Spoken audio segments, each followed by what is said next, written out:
This is episode number 35 of DevOps Paradox with Darren Pope and Victor Farsick. I'm Darren. And I'm Victor. Merry Christmas, everybody. Hey. It's Christmas Day. Jingle bells. Have you opened your present yet, stuff. Victor? Jingle bells, all the stuff. I'm not sure if there are any other holidays that actually fall on December 25th, internationally anyway. It's But Christmas whatever. time, so it's all It's packed Christmas in one time. big stuff. There is, I heard the other day, there is pre-Christmas and post-Christmas and It's all all Christmas. those things, yeah. So this is going to be sort of a recap. But again, if you've listened to us for any amount of time, you know that won't probably end up being the real episode. So we'll see what happens. So our first little batch of episodes came out on May 2nd, 2019. What is DevOps? A couple others. We still didn't figure it out. No, I don't think anybody ever will. We did some episodes around career tips. One of our best episodes of the year was titled roughly, "The Architect Role at Your Company is Completely Useless." That was clickbait in all sorts of ways. We've got a website, which is ugly, but it's what it is. We got one message from Giovanni on Voxer, which was pretty cool. And we talked about lots of stuff that just probably was random. There is no probably in that sentence. Okay, yeah. So looking back on the year, let's do our after action review. Let's do waterfall. What do you think we did right this year? Everything we do is right. Okay, what do we do wrong this year? No, absolutely nothing. Okay. What are we going to do for next year? Continue doing all the right things. Oh, okay. And continue not making any mistakes. Well, that was simple. Okay, great. Thanks for listening. So I'm trying to not go into next year because next Wednesday is New Year's Day, and there will be a fresh episode for New Year's Day as well. This has been a fun year for me because I get to realize, I'll make up words today, some of the things I did when I was a kid. I worked in radio, I moved to the engineering side, and then finally got into software. Just remember, I'm old, so that was in the 80s. And trying to have a voice again, whether it's legit or not, at least for the people that listen to us, thanks for listening to us, putting up with us. This has been I'm not going to call it easy. It's been a learning experience. You in agreement with that? Oh yeah. I mean, for me, it was the first time actually I do any live show or any video, audio stuff. Yeah. And we say video, and we're hoping to actually do, whether we'll actually do a live show or not is another thing. Sort of like Brett's. I'm drawing a blank on Brett's last name. Yeah, the Docker guy. Docker guy. Yeah. Yeah. I don't know that we're going to go that far just because our schedules, number one, we already have a built-in 6-hour difference most of the time. Yeah. So to do something live is going to be tough, live. But we're hoping to get to video next year. Based on the service that we use, they're supposed to be shipping soon. Sort of like what were the jokes this year. The books are coming soon. Well, the books arrived. The books, as we talked about last week or week before last, got rewritten. Yeah. I'm starting to feel that my idea of using the latest and greatest in what I do and then translating to some different forms for other people might not be the best idea ever. I could have told you that. But it's fun. It's so much more fun than to use something that just works. But you also need big warning signs when you produce content like that. Yeah, but that's my branding, kind of like you hear me, you see me, kind of like you know that what I'm gonna tell you does not really work always. But not everybody knows that. They don't know that about you. No, they say, "Well, Victor said it will work." Well, yeah, it worked for the 4 days that feature was actually live. It works on my machine. It works on my machine. What do you see for you personally, having been the impact of doing the show this year, other than stealing time from your family? It's fun. It's fun. So show is fun because kind of, you come and you talk for half an hour and you hope that actually it's not a complete nonsense. That's fun. It's not really much different than what I've been doing before. It's just that I'm not on a stage now. I'm sitting on my chair. That's the major difference.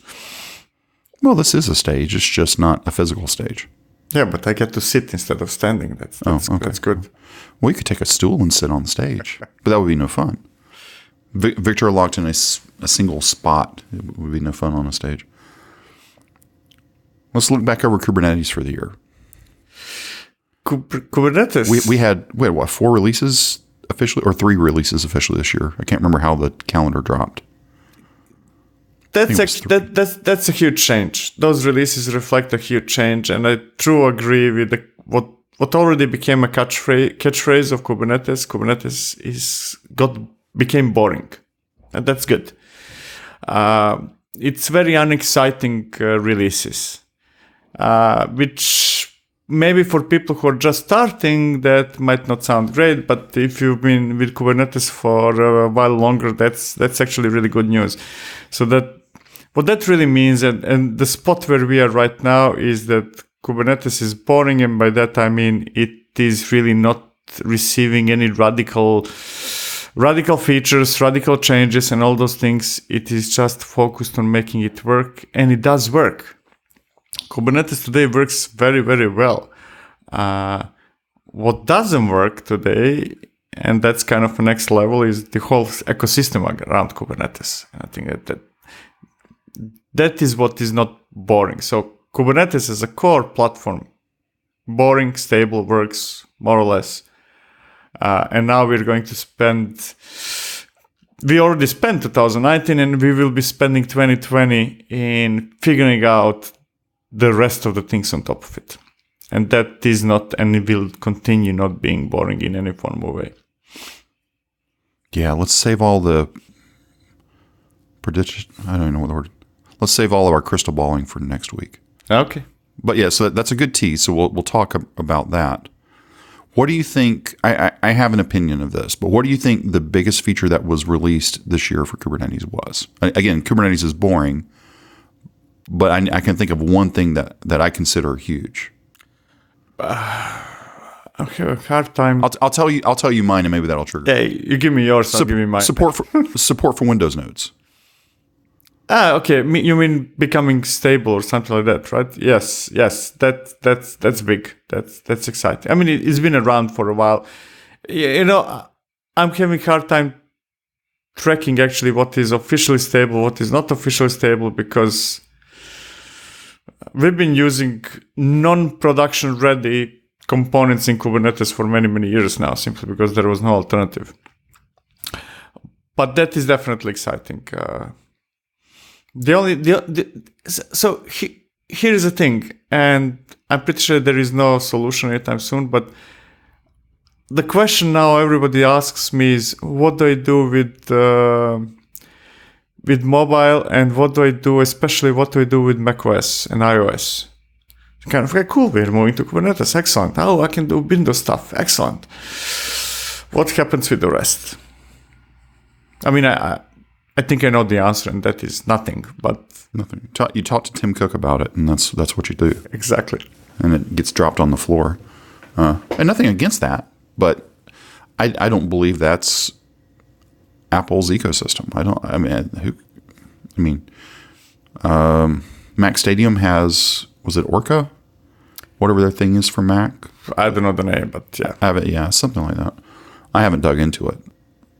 Is that really a big deal? I mean, that really, Mac in a container, although it can be done, does that mean you should? It feels weird. I mean, the ultimate goal with Kubernetes is to have it's not about tech below it, is to have one API that rules them all. And that's a good idea. We might fight about which implementation is better, which implementation is worse, and all those things. But being able to say, run this, and that happens to run on Linux, on Windows, and tomorrow maybe on Mac, that would be a great thing. It'd be interesting. Yeah. It's ever since Apple exited the server market back with Xserve, to me, I've not considered to be Apple more than, I don't know how to call it, maybe a consumer brand and prosumer brand, and that's it. I don't think of it as a server brand. I don't put Apple in the same stack with HP and Dell or any of those guys. Yeah, but again, it's also partly by choice because, licensing that you need to pay for your Mac needs. And I'm now talking from server side, it's just tremendously high. And I think that's the real reason. Because realistically, if Windows made containers work, which had none of the things that are required for containers, and Mac is Unix at the end of the day, kind of. It shouldn't be that hard. It's more about allowing that to happen than that happening. I wouldn't, well, again, this is crystal ball. I wouldn't be surprised if it happens at some point, but I don't think it's high priority. No, it's definitely. Because Linux and Windows are in every back-end Office system. Every. Well, if not both, one or the other is. Mac, from a server perspective, not so much. The only reason you have a Mac around is to bake your iOS builds. Yeah, I mean, exactly. It's not so much, but almost every company has some iPhone application or some iPad something or whatever. But Apple's strategy isn't the server market. They gave up on that. No, and I don't think that it will ever be, and I don't think that anybody would ever accept that or use that. I was more referring to mobile apps and desktop apps and all those things. The how do we say this? So the Windows nodes was Windows going stable. What was the other thing that happened this year? There was one other thing. Well, there were more than one thing. There are many things. Docker disappeared. That's the thing. That was good. That was the other thing I was just the thinking thing. about. Yes. I mean, it didn't disappear, but is that the biggest news? Oh yeah. In this space this year, you think? Oh yeah. I think because it marks officially the end of one era and the beginning of the next one.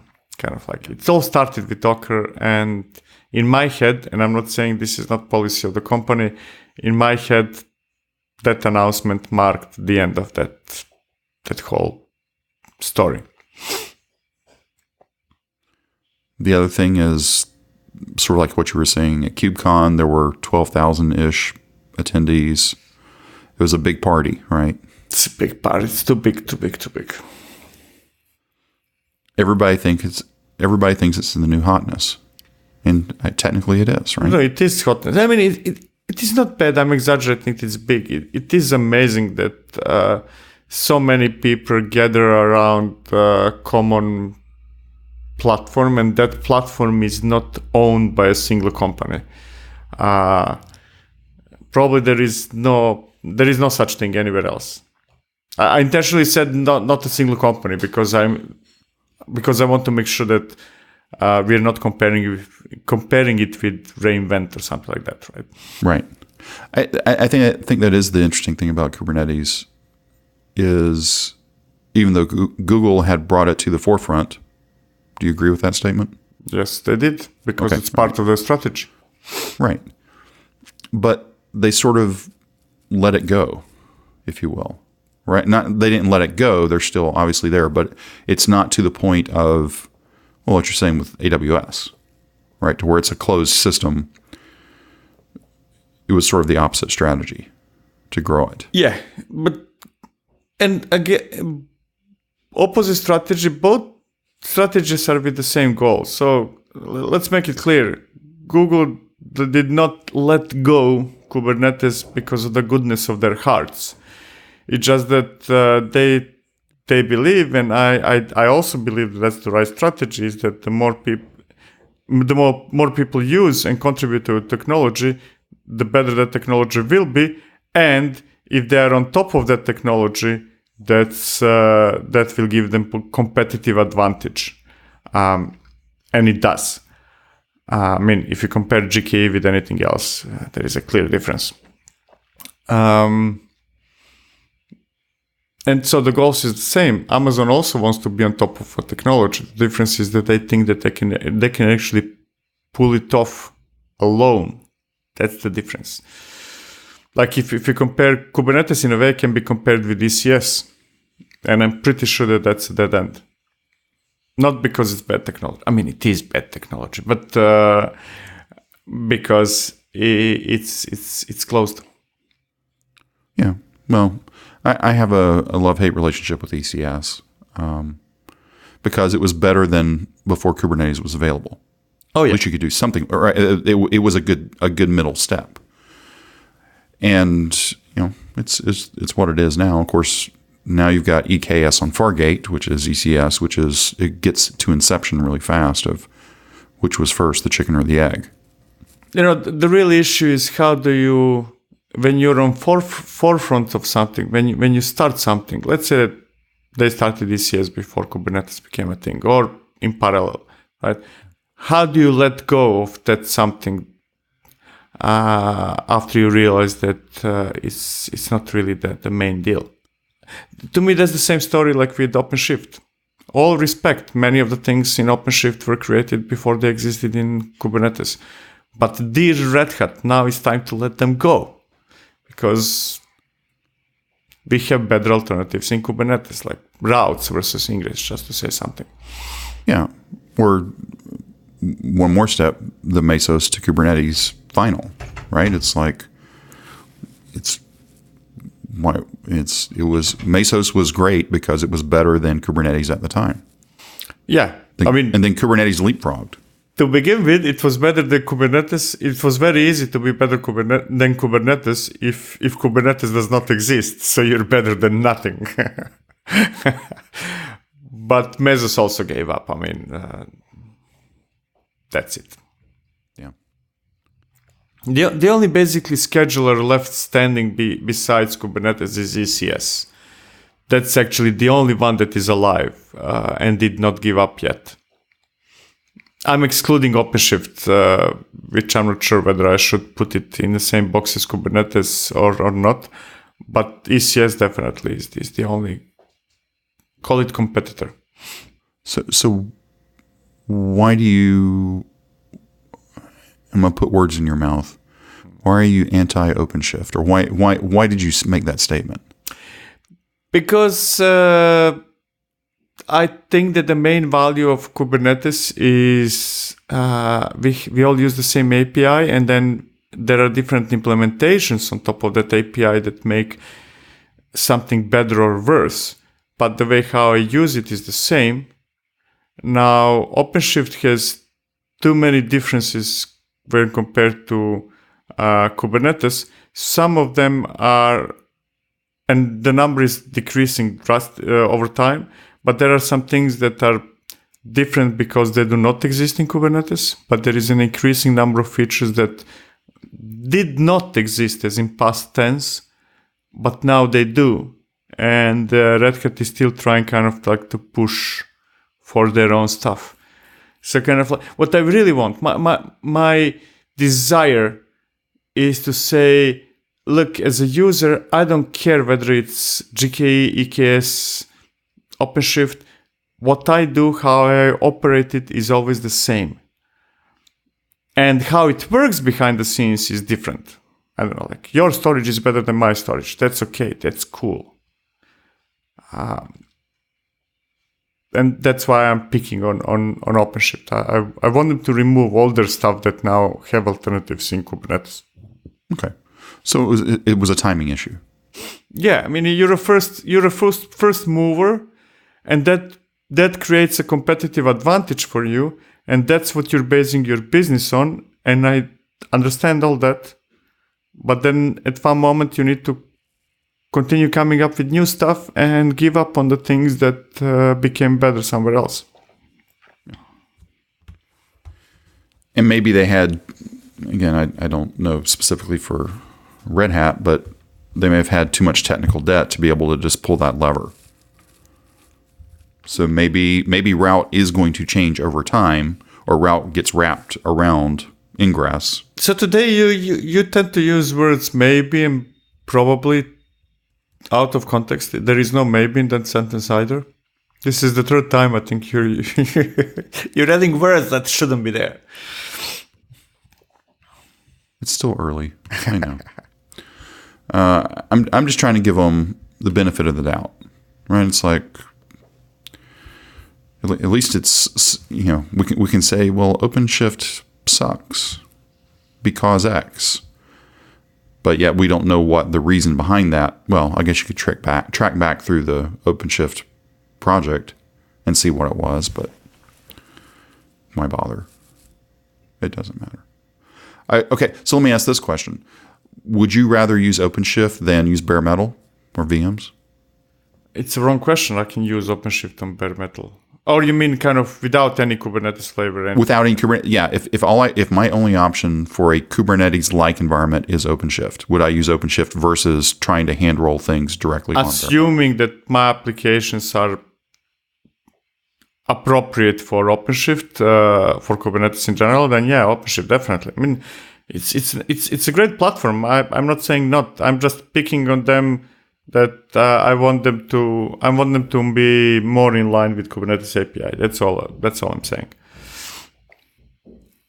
Is that 2019? Are we going to wrap 2019 this way? That seems a sad way. We need to finish better.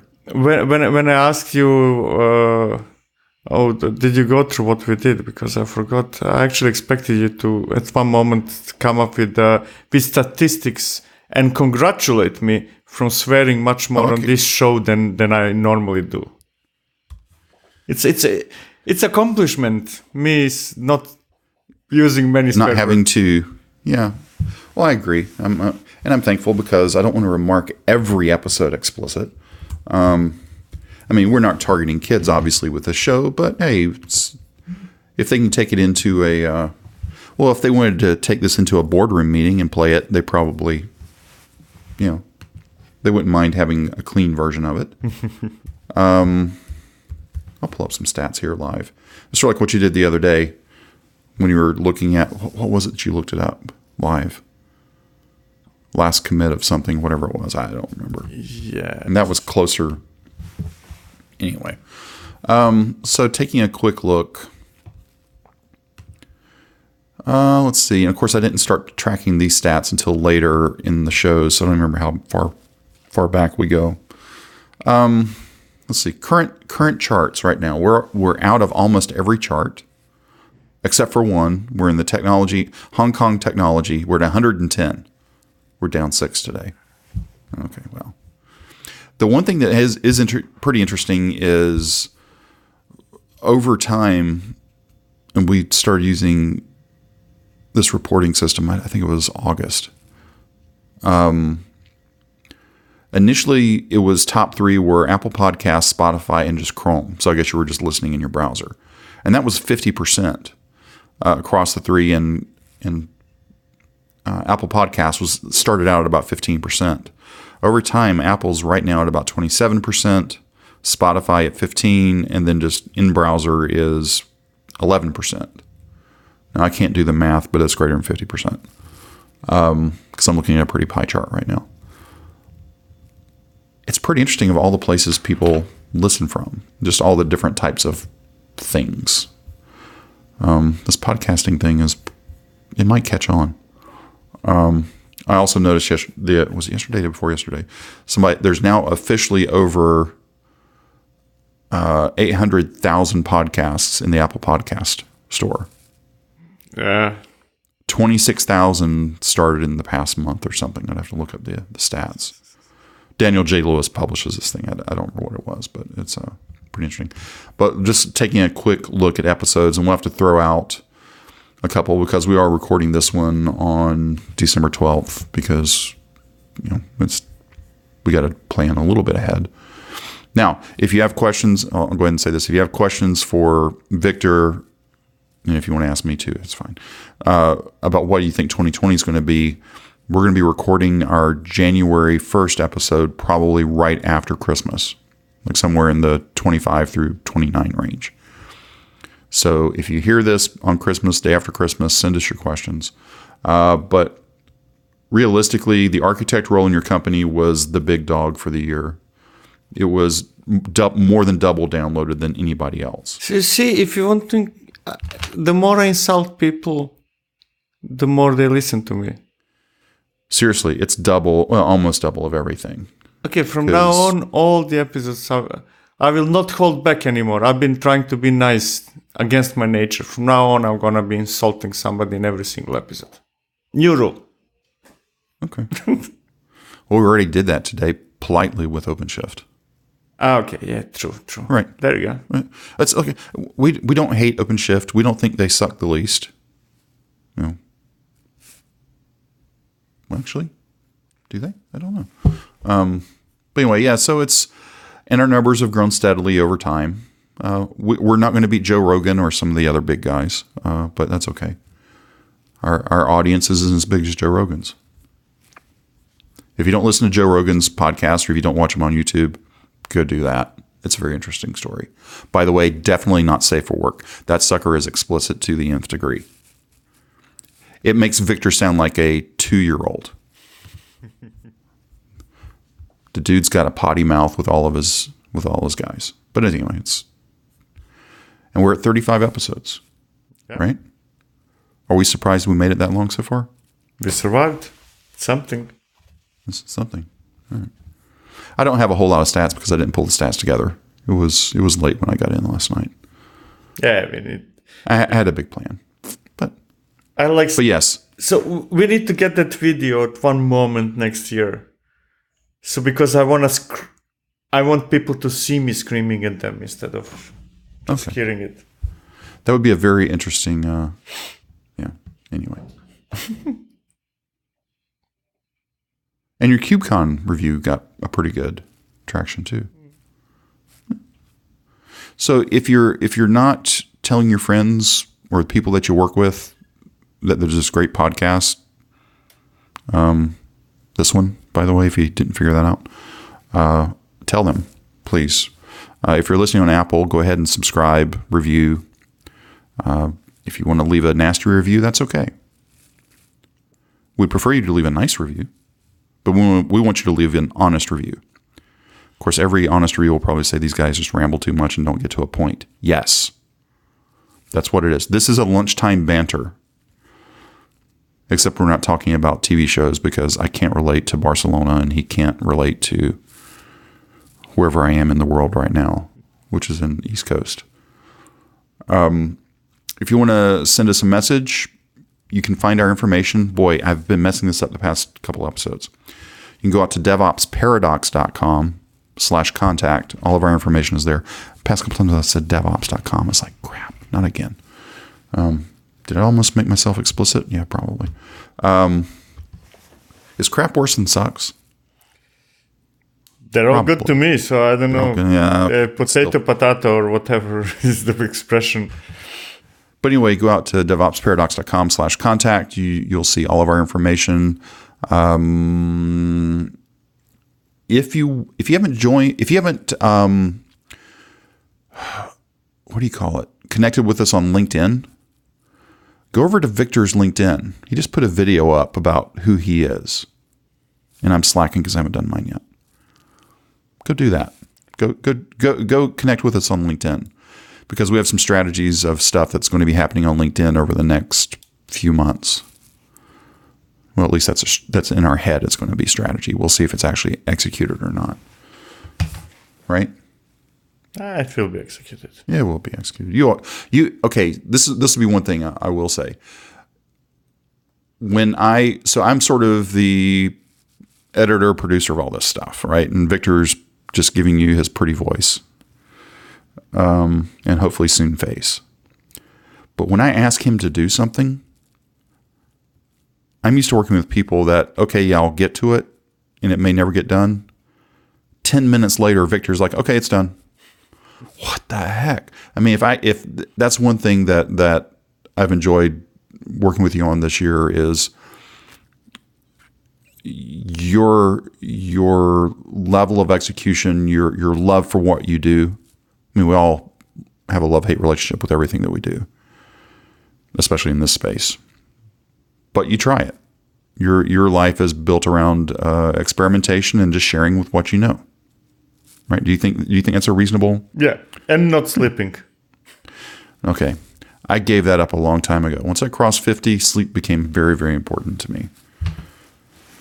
It's always been important, but I didn't sleep when I was a kid, so that's another conversation for another day. Maybe for another decade? Wait. Okay, so is 2020 the new decade or is 2021 the new decade? 2021. Okay, so we're still going to be in this decade. I mean, next week. Everybody considers 2020 new decade. The same as 2000 was a new millennium. But they were wrong, right? They were wrong. Just like people are majority is always wrong.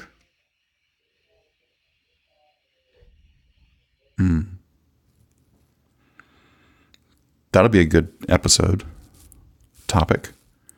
The majority is always wrong. Exactly. But that's not what we're going to talk about today because we're already at the end. We're past the end.